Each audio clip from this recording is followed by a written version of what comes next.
Okay, thank you, everybody. I want to welcome you to our media literacy series where we'll be talking about watchdog journalism. This is sponsored by the San Diego Communications Department as well. I'm going to start by introducing myself. I'm LaMonica Peters. I'm a reporter for CBS 8 here in San Diego. I've only been here about 7 months or so. I came from a station in Seattle, Washington.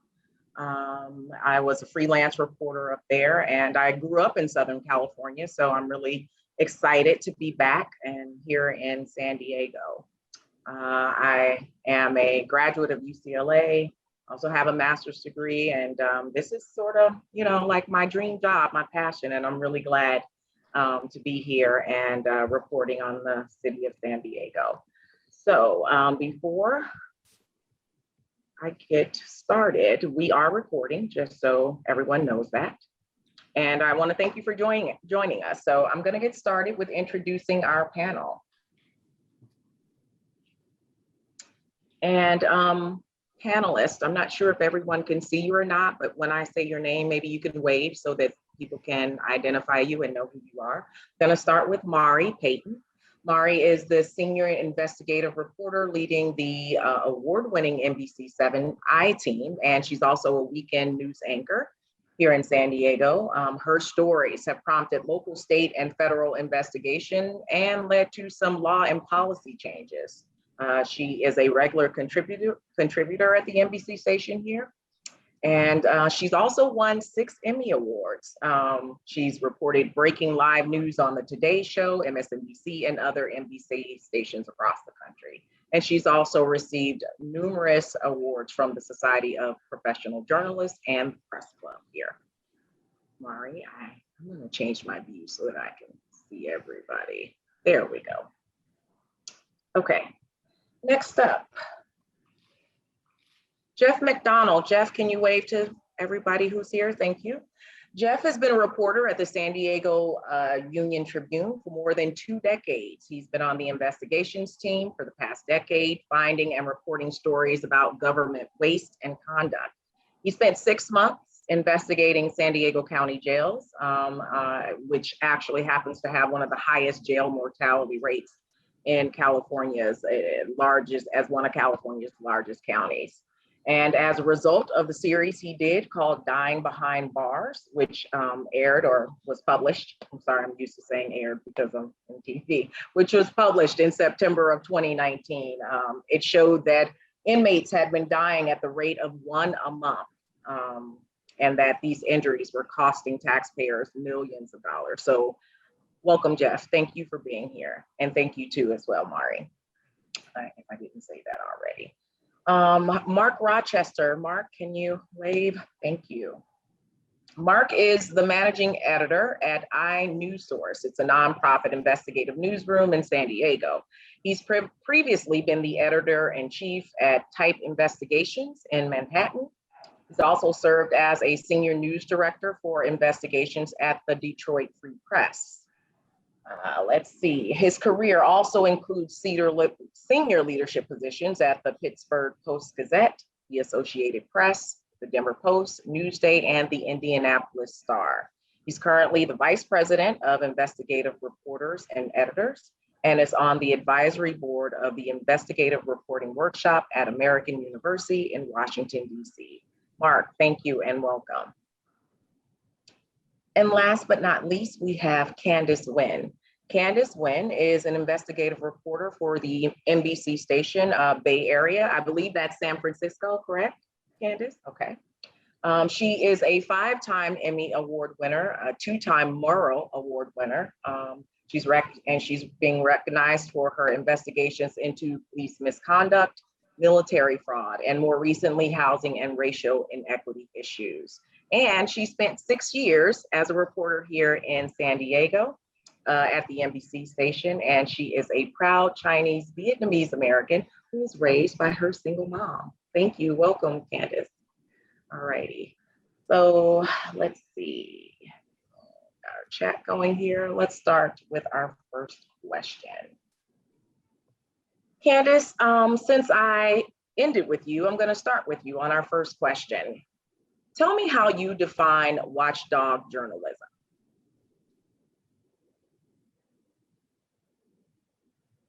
Whenever we define that, my audio's okay. I can hear you. When I hear it from I'm gonna say I've heard it on my team from my bosses, and then I've been doing this for about 6-7 years now, in the industry for 10, and then how I understand it to be. So a lot of times you hear it as being a voice for the voiceless, holding the powerful accountable, and it is all those things. Stood it to be in a more nuanced way, as you ended my bio with saying, you know, raised by a single mom, is how is that impacting someone like my single mom? And how is that prompting change? I think general assignment news is something that is the heart, and if we're comparing it to a body and skin, you know, we need to know what's going on in the world, but it's investigative journalism that can really understand the why and what now and what can change. Because, you know, it's in just a couple of days, you're just learning the who, what, when, and where. But if you really want to prompt change, it has to be, well, how did it get here? And what now? And holding people accountable. And I think that's watchdog journalism, in my opinion. And then I think watchdog journalism, take it a step forward. And I love that the topic of this panel is like, and why does that matter to you? Because we can do all our work and prompt all this change. And, you know, I had a previous boss who called it dull but important. And I was like, no, don't say that. It's our job to convey to our viewers of why it's important to them. And hopefully that's the next step. So people value what we do, because there's a lot that happens. Okay, thank you, Candice. Mark, I want to go to you next. I'd like for you to tell me whether or not you think there is still an appetite for watchdog journalism. Are people still interested in this? Candice just mentioned, you know, how it impacts us in our daily lives or what have you. We're kind of in a weird time as journalists, especially in the last, you know, 4 to 6 years. Do you think people want to know and hold people accountable still? Absolutely. I think industry studies have showed that there's never been a greater appetite for this kind of reporting than there is now. People want to be informed. They want to know what institutions or government agencies or corporate entities aren't doing what they're supposed to be doing, or taking advantage of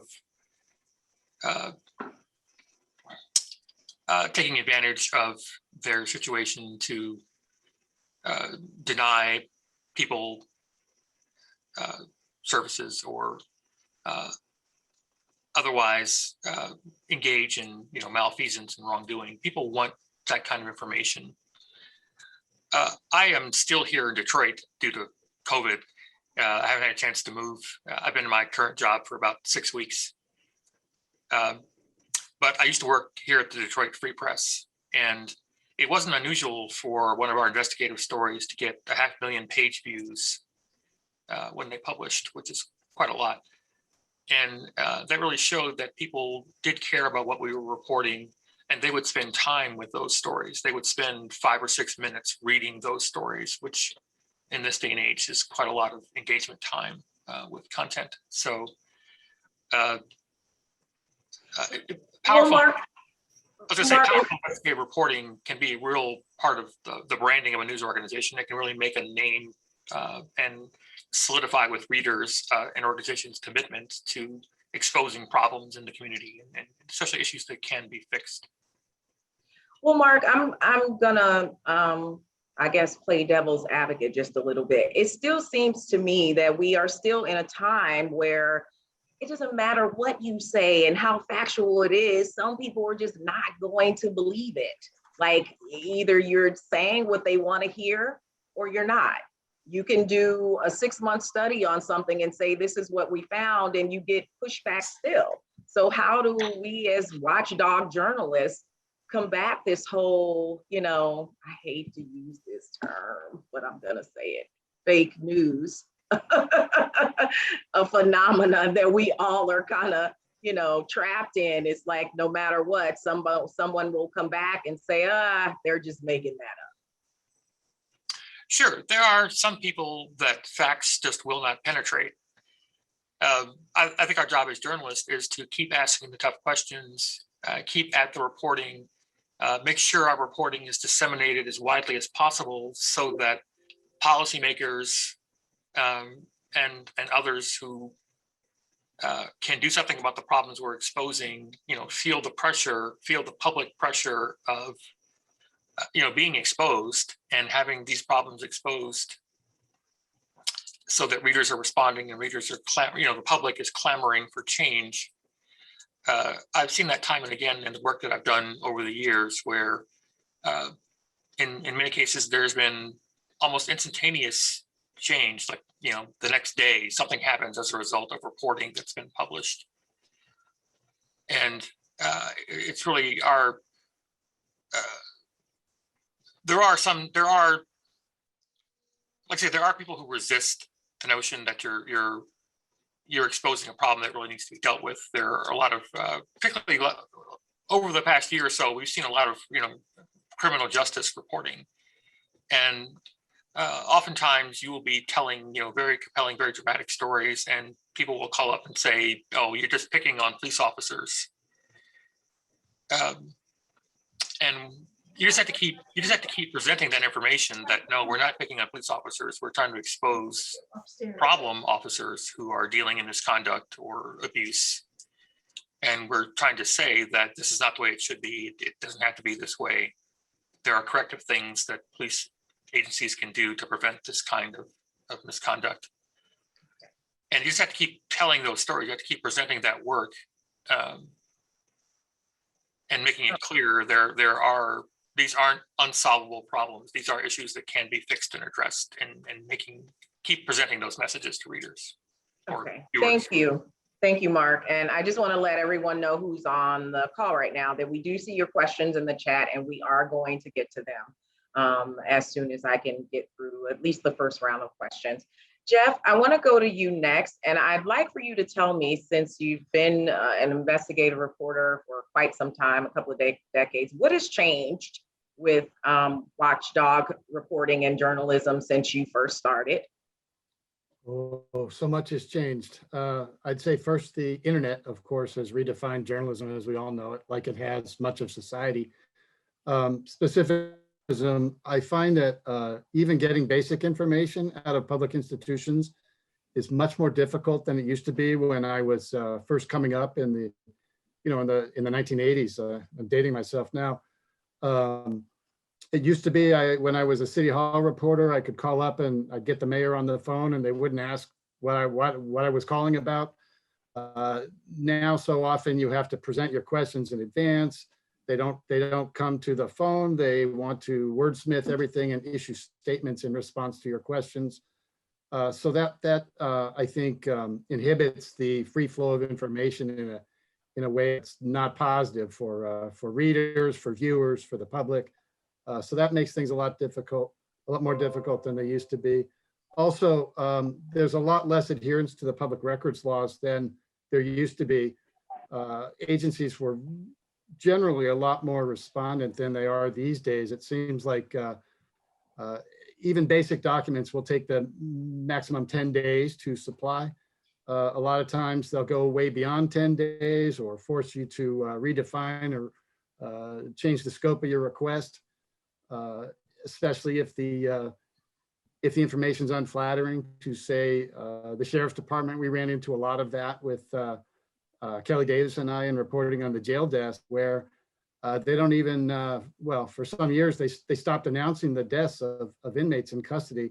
They just reversed that policy earlier this month after several years of hammering the sheriff's department publicly for refusing to do so. So that's just one example of information just being a lot tighter than it used to be, which is unfortunate, I think. So Jeff, do you think we need to update the policy about public records? Do we need to change something to kind of push or force people to go ahead and give us the records? Because legally they're supposed to be doing it. We shouldn't have to wait, years, months. Is there something we need to do legally, in your opinion? Yes, I think the laws are just fine. I think it's the adherence to the law which is waning. like a lot of regulations. I think it's incumbent on journalists to invest, and publishers and the owners of TV stations to spend more on legal defense and advocating for journalism and public records, because so often we're reluctant to spend the money it takes to take an agency to court. The only other avenue we have is to publicly shame them and write stories about them withholding information. And we do that sometimes in cases where it's warranted, I think, done just, you know, right. But, you know, we do have the bully pulpit in that regard, but we should be investing in lawyers a lot more. In the early days, we had on staff could call them, they would write a letter that day to the subject of if there wasn't response to a request.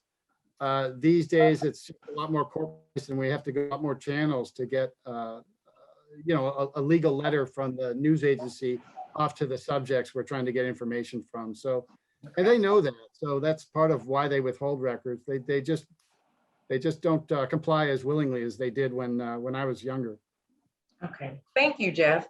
Mari, I want to ask you, have you ever run into issues with maybe even your employer, maybe kind of putting a wedge in what you're trying to do? Maybe have you ever felt like I'm digging so deep that now maybe they want me to stop, sort of thing, in any of the investigations that you've been involved in, like, you know, just pushback on anything that you were working on? Really quick before I answer that, I just wanted to say that in terms of what Jeff was talking about, legal defense, NBC and Candice and I work for the same company. We have our own team of lawyers, but I know that for a story that I did in 2019, which was about this database that was tracking immigration advocates and journalists that were tied to a migrant caravan, that story came out in 2019.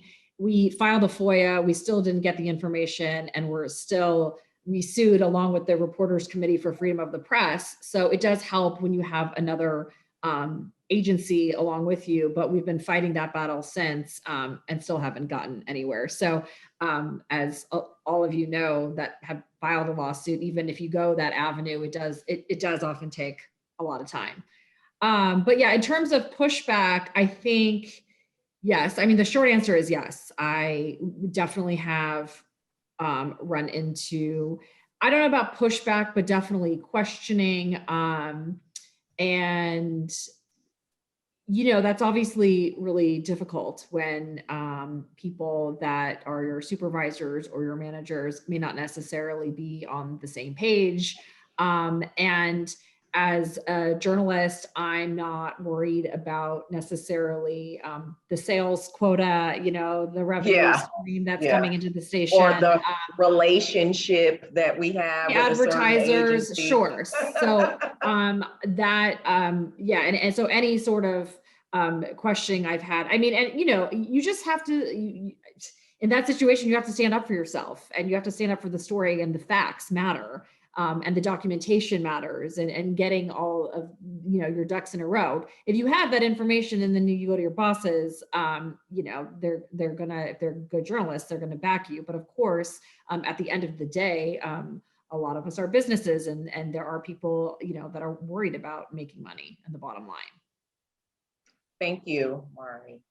I think I've tried to get to a couple of the questions that I saw in the chat before I move on.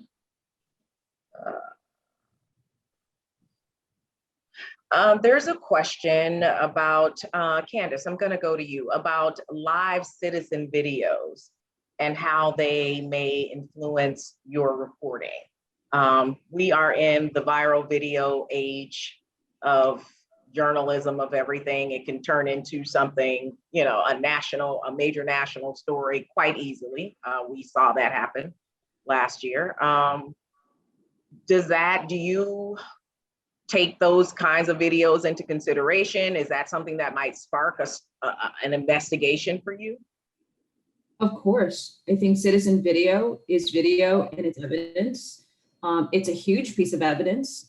But the thing with investigative reporting is, you know, any story, and everyone on this panel will agree with me, we look at a million different angles. So we get that video. Who's the source of that video? What kind of angle? Is there another angle from another one? If we have the citizen video, why don't we request the body cam video of that officer, of all the officers who are seen? What about the surveillance video from the store nearby across the street? What about the police reports? What about any depositions that were taken that could maybe corroborate what's happening in the video, or maybe challenge the things in that video, and why is it challenged? So I think it absolutely influenced my or any reporting. As we know with George Floyd, it's the one piece of video and in the trial that influenced a huge deal. But as we also saw in the trial, it was even the prosecution that said, we can't just rely on this video. We have to have a strong case with all the witnesses and the storylines. So one, absolutely. And if someone says, oh, we just all only rely on that, and that's not true at all. I think it's one piece of evidence. And then that's either a starting point or a part of that web, but an investigative report, at least one that's stone solid, takes documents, take other witnesses, and goes from there. Okay. Thank you.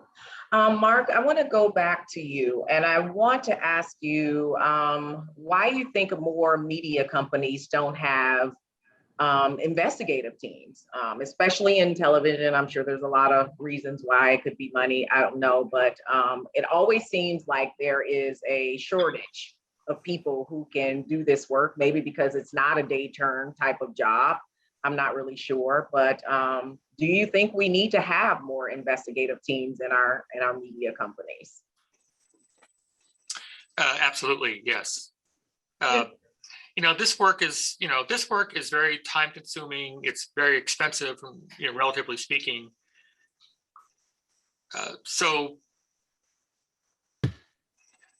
It gets harder and harder for newsroom managers to make the case to corporate entities that are often hundreds, if not thousands of miles away, that we need to have a team of specially trained journalists who go out and pursue longer term stories.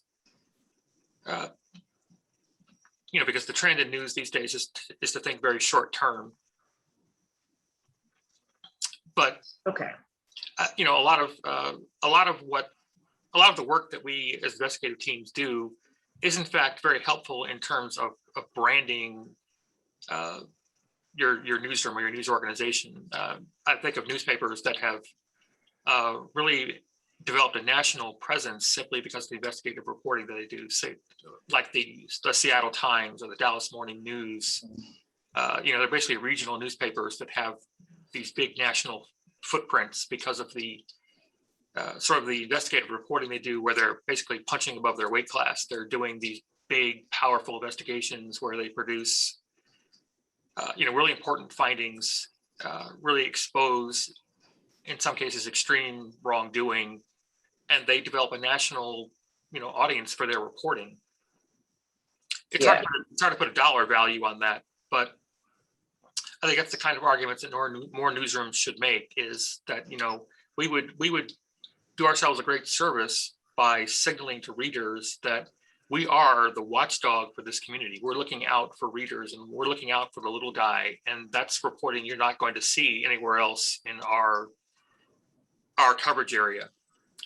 And I think that's the message that managers need to be more forceful with in terms of talking to what is increasingly more and more corporate ownership. Thank you, Mark. Monica, can I add something to that really quick? Absolutely, sure. Okay, I just wanted to say that, in terms of NBC, we really ramped up our NBC investigative teams over the network level, and then NBC owns and operates a number of stations across the country. Candice and I happen to be at two of them, and they, there were no investigative teams really in local. We would have one, maybe a producer or a reporter here and there, but they really invested time into sending us to the IRE conventions every year, into building the teams. And so I do think that there has been, at least, and I can only speak in terms of the TV part, there has been an investment put in investigative journalism recently. And I also see that growing, and even going into our local newscasts, typically the 11 o'clock news was a very fast-paced newscast. People didn't think that they wanted, the substance, essentially just the headlines. And we have been tweaking the format of our newscast, and actually we've been doing better in that time slot with longer pieces, more in-depth things, which kind of shows that maybe the appetite is changing. Thank you. Jeff, I'd like you to weigh in on this question as well, from a print perspective about investigative teams and the need for them or not. Every news shop has an opportunity to do the enterprise work and the investigative work that distinguishes journalism in their community. It takes a commitment and it takes money. You have to be willing to pass on stories that may not be as impactful as something that would take a longer time to investigate. I think that investigative journalism is the bread and butter of what all press should be. It ends up setting the news agenda, which sets the public policy agenda. It gets legislation introduced and passed. It gets people fired when they need to be fired. It gets people locked up when they need to be locked up. And I think every newspaper at every level, and I've worked from tiny weekly newspapers all the way up to the Union-Tribune and the Times, it takes a commitment on the part of the ownership and the editors to strive for that sort of work. Rather than just run what's convenient, what's easy, what comes out over press releases or what shows up on the court or at the school board meeting. So when you have editors and leadership that's committed to finding out basically what your local officials may not want you to find out, they're going to get the investigative journalism that really changes the community for the better. Thank you, Jeff. Did anyone else want to weigh in? I'm gonna go ahead, Candice. Yeah, LaMonica, I wanted to actually challenge a perception. When a lot of people think of investigative journalism and maybe even like a news director who's thinking, and then they typically think, oh, you're going to be this reporter, a team of reporters. It takes months to investigate pieces, and it's going to take a long time. I need someone. You're not going to be. I'm not even going to see you on air or see anything published for weeks and months. It sounds good, but I don't actually want to do it. I think we need to challenge that because. One, of course, some pieces take some months. I just led an investigation that took 10 months over the pandemic. I also turned weekly and bi-weekly stories because we were in a pandemic. I think investigative journalism, at least at NBC Bay Area, is also turning a corner. We are going more digital. This is not right for every station, for every person, but we released a series of investigations on investigating why single fathers are shut out of crucial social services. We released it in 5 parts, and the viewership has grown over time. It saw a lot more life because it went on digital rather than just on TV a couple times or published in one newspaper. And so it takes on a different force of power that I think is very, just the life it has. And I think when I was at NBC San Diego, I actually will say this, I don't think we're helping anyone if we're not being honest. I wasn't an investigative reporter there. I was the night side, 2 p.m. to midnight reporter, and I did investigations on the side, prompted a lot of change while I was doing daily stories. I won't promote that. That really burned me out, but it reminds me of here during the pandemic, I'm working on these 10-month-long investigations that I know will take time and will air when they air or be on digital when they're on digital. But I also worked on shorter terms investigations. An investigation could be this big, massive thing, as they always should be. It also could just be in a story that you held that official accountable, that they had that press conference yesterday, and that didn't sound quite right. And I wanted to check that, and actually found out that that wasn't right, that your data was off, you weren't reading it right, or you said that, oh, the reason why there's so many police here is because crime's up. Well, I looked at the crime numbers and they're not up, or you read it wrong, or this. And so a quick turn and branding in investigators as holding the powerful accountable, and that could be a quick turn, I think is so valuable too. It is difficult when bosses start giving you quotas, like, okay, I need this, but I also need you on once a week. And I know a lot of reporters do that. So I think there's a balance there. But I've also enjoyed doing long-term stories, but also keeping my reporting fresh with things that are happening in that moment as well. Thank you. Thank you so much. Mari, can you tell me about a story that you felt had the type of impact on the community or change people's lives, or something that you can like tangibly see that your story made a difference? Yeah, I mean, there was one that really stuck with me that started, I think it was a while ago now. It was probably 2015, where there was a little boy who died at a home daycare, and there were no arrests. And it started off as a data request. My producer and I, we were looking to see at how many reports of injuries or deaths there had been at local daycares. And so we happened upon this one instance, and it became the core of the story. But anyways, in the end, we followed all the way through, and took years. And finally, the daycare owner was arrested. The thing that had made the story interesting was that there were all of these warnings at that particular daycare, all these complaints put through the Department of Social Services. But finding out that information as a parent was so tedious before. You had to go to one of their field offices, which were, of course, Monday through Friday. Two working parents that needed that sort of daycare would not have been really able to do this, sort through the file. Anyways, and as a result of years of reporting on this story and putting pressure on the government, they finally moved all of their systems online and made it so it was a searchable database and very easily accessible to the public. And that was sort of one where, it started off as sort of a shot in the dark, something we're interested in, and it turned into the story that obviously led to subsequent stories, and it made a real change. And, we followed it all the way through to sentencing, and the daycare owner is still in jail now. Do you remember any of the public's response to what you guys were doing, especially towards the end, as this person was being led away to prison, basically? Were you able to get feedback sort of immediately to the stories that you were publishing? And do you remember what that feedback was? Well, I think there was feedback on all sides. People were happy that change was being made, that this information was more accessible. People didn't even know that they could do a background check on their own, even going to the offices. So a lot of people didn't even know that they could be asking these types of questions, seeing the files, seeing the actual reports, the inspection reports. But of course you get people on all sides. There were people that were very defensive of these daycares, especially these home daycares, where, there are these people that are your neighbors and things like that. So of course there was feelings on all sides, but I mean, in the end, mostly positive, of course. Great, thank you.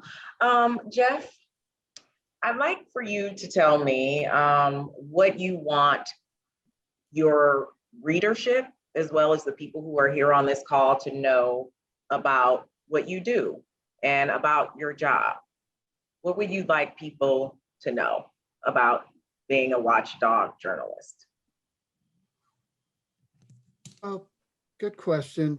Probably the thing I'm most proud of is the idea that when I look into subjects or institutions or elected officials, certainly it may start with a tip from somebody or something that piques my interest that I read in the paper or see on TV, but it's not because I have any kind of I've been accused of trying to make the front page, trying to, make a name for myself, trying to better my career by somehow going after this organization or that elected official. So one of the points I try and tell people is that we really are honest brokers, and we're just third-party people with not a lot of expertise. And when we uncover, in specific subjects that we end up writing about or reporting about, when we approach subjects, we're looking to be educated about why things work the way they do, what processes work the way they do, why people make the decisions they make. And it's not because we're out to get them, it's because we're trying to understand how a mistake might have been made, or why practices don't seem fair when they appear not to be fair. We get accused all the time of being, anti-government or anti-institution, or whatever. I quite deliberately put on my Twitter handle that I'm an equal opportunity antagonist. And I like that because I'm sick of everybody. And I always believe people until I'm proved wrong or until I see records that show that what I'm being told is not true. I also have a healthy skepticism. So when people tell me something, I like to double check it, and I look for inconsistencies in what people tell me versus what the records say or what the experience or what I've witnessed. So one of my biggest points is that we're not out to get anybody. We're out to uphold the public trust. And sometimes that means asking questions that are really uncomfortable with powerful people. Could I chime in on what Jeff was just Yes, saying? I was just going to ask if anyone else wanted to weigh in on that question. What would you like people to know about what you do? Yeah, I think what Jeff was mentioning is so important, that investigative reporters, they don't have agendas. They're not out to get people, as Jeff just mentioned. We did a story a few months ago at inewsource where we looked at how San Diego County was managing a program for COVID victims, where they were housing them in hotels that the county was overseeing. And there were various problems with delivery of services. One person died in a hotel room and wasn't discovered for like a week. And when after that story was published, the county decided to do, they took out a contract, a rather expensive contract, to have an outside entity come in and basically do an audit of how that program is running and its deficiencies. And we got some blowback about that story, including sort of a kind of a personal attack on the reporters who did the story. There were after the story was published, there were flyers made of the reporters. They looked just like wanted posters. It had the reporters' pictures, and they basically said, if you see one of these people on our premises, call security. We will immediately respond with police. Which we basically considered a threat against the reporters. I mean, they're basically threatening arrest if they show up on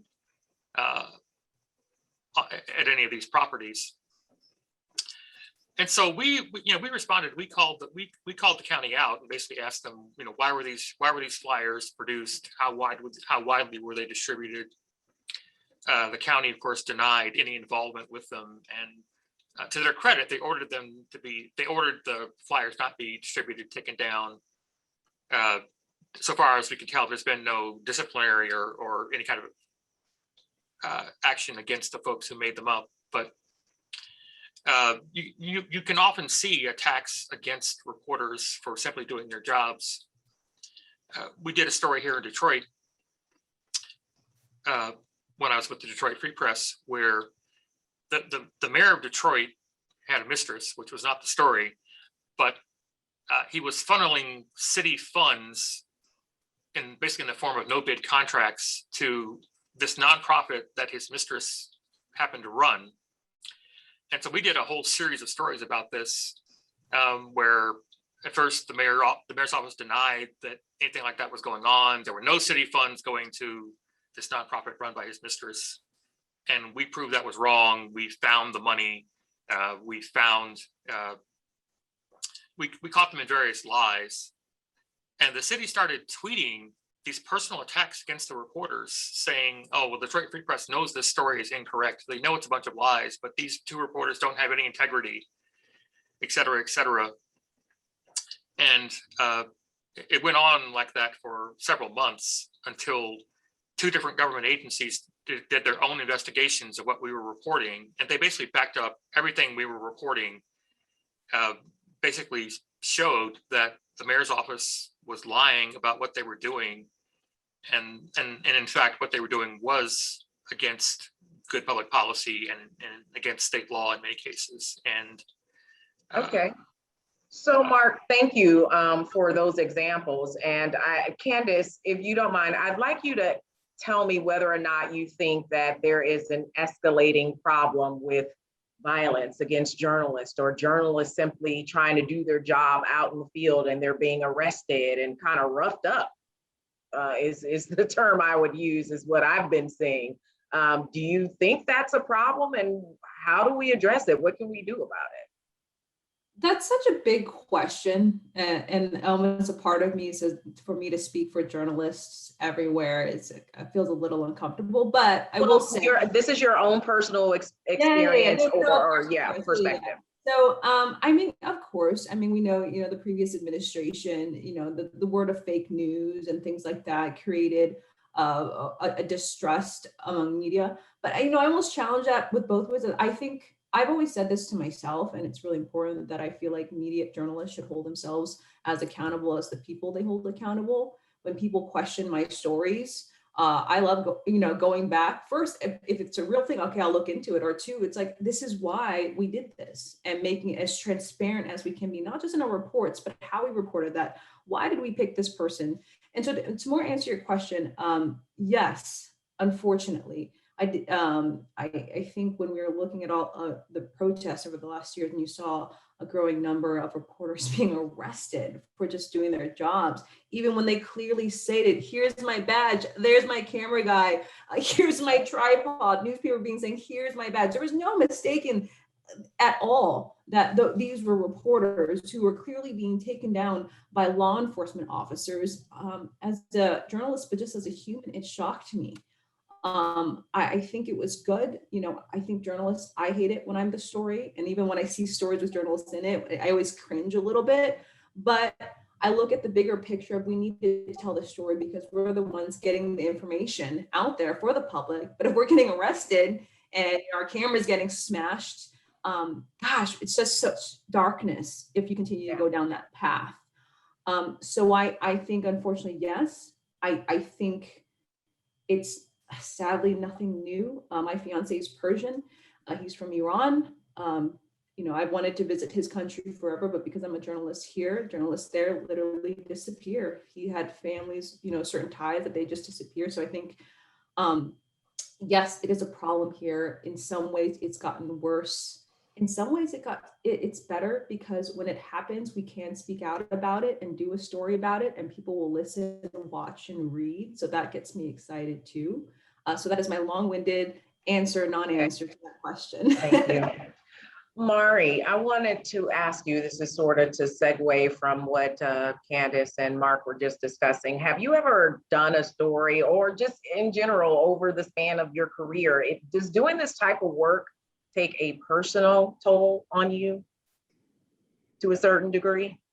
Because it can be kind of heavy, some of the issues that need to be investigated, that we must investigate. Just speaking from my own experience, it can get a little depressing at times. Yeah, I used to, I don't know, it wouldn't weigh on me as much before, but I've felt lately, and I don't know if part of that is the pandemic, but yeah, it can. The one thing I will say about this type of work is that it never stops. And that when you're a daily beat reporter, you're turning daily stories, for the most part, you file your story, you publish, you broadcast your story, and you go home, where these tend to go on for years. You're working, fielding calls, weekends and off hours, and also making accommodations for the big interviews. If you get someone that you really need, you're going to do the interview whenever you need to do it. So I do think it can weigh on you. I mean, personally, like I have tried to separate myself a little bit. I don't consider myself an emotional person by any means, but at the same time, of course, it's like you're human. You're going to feel for, people that you're talking to, stories that you're doing. It's just, it's natural. Did we lose her? I only see you now, Candice. Yeah. Jerry, I think we lost our moderator. I don't know. I mean, does anyone else want to weigh in on it about that? To me, it's felt like never ending work. And it seemed like during the Trump administration too, it was everything was escalated. Yeah, I think especially with the last attacks against Asian Americans being, we're San Francisco, but Oakland too. And I think it was overwhelming. And I even told my bosses, and I'm doing another story about a sex assault at a school, and I'm doing a priest abuse story. And I was like, I'm doing these heavy stories, and they take months and months. I think, there a lot of times as investigative journalists, we try to separate it, but we're human too. And I think it's made me a better reporter. It's also to say, I'm going to take a break. I'm going to stop at 6, and I'm going to check my mental health, and I'm going to check my bias on certain stories too. I do that all the time. I think we take on some of the most complex issues, not just, data and police misconduct, but just like really complex issues. I'm doing an investigation right now about Title IX. Don't get me started at school. And I constantly do self-check, and how do I feel about the story? Am I doing it for the right reasons? I think it is overwhelming, but instead of pushing it aside, just, checking it, realizing it, being conscious of it has really helped, especially now in the pandemic. Hi, everyone. LaMonica's having a little difficulty logging back in, so I'm going to step in. My name is Jerry McCormick, and I helped put together this program. So while we are waiting for LaMonica to get back on, the fun of Zoom, right? I'd like to pose a question to some of the panelists, which is, why do you think we're not seeing more minorities getting involved in investigative journalism? Yeah, I've actually been waiting to answer this question. I think it's a good question. I think for me, so I joined in February right before the shutdown happened in the NBC Bay Area. It's one of the biggest investigative teams on the West Coast, 12, it was once 15, 20 people. I joined in February as its only woman, its youngest, and a person of color. And you would think that's really scary. And I would say that was such a huge thing for me. And I think my question to you, Jerry, is because it's scary. When I was starting out, I saw other girls who were reporters and men as well. But when you heard senior investigative reporter or saw investigative reporter, I saw all men, and all my bosses were men. And so it was hard for me when I was younger, to actually ask for that if they didn't see me in that role. So what had to happen, at least in my experience, is I had to believe in myself and fight for myself every step of the way. I actually wrote something down. I've had 3 separate bosses. I had one boss years ago who did appreciate my work and saw me as an investigative reporter, but didn't vocalize it or take action because I believe he just wanted things to be the way they were.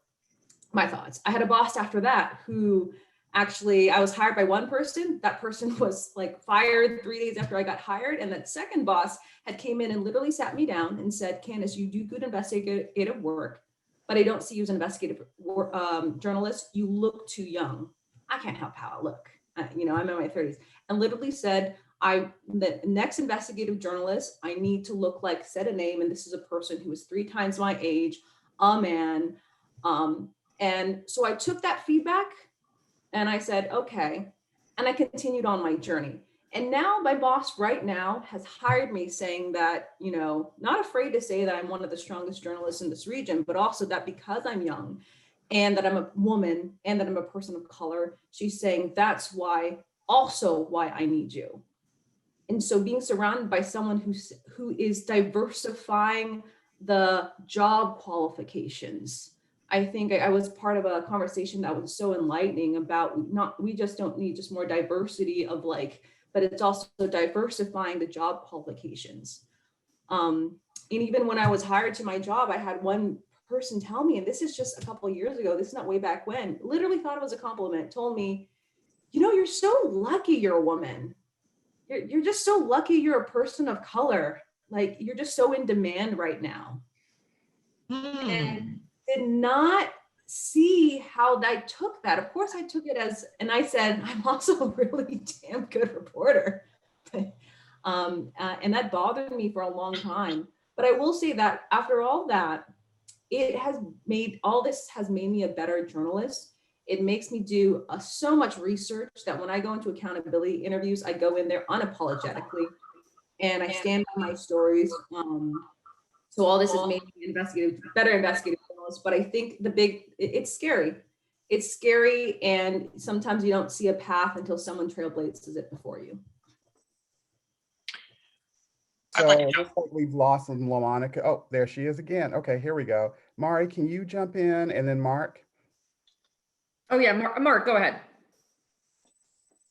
I was just going to say, well, certainly, I think there can be a hesitancy of people, raising their hands and volunteering for the reasons that Candice just mentioned. It can be a little frightening, a little intimidating to jump into this, specialized reporting area. But I think more often the issue is, newsrooms. I don't care whether it's print or broadcast. Newsrooms are still, sort of big prep parties.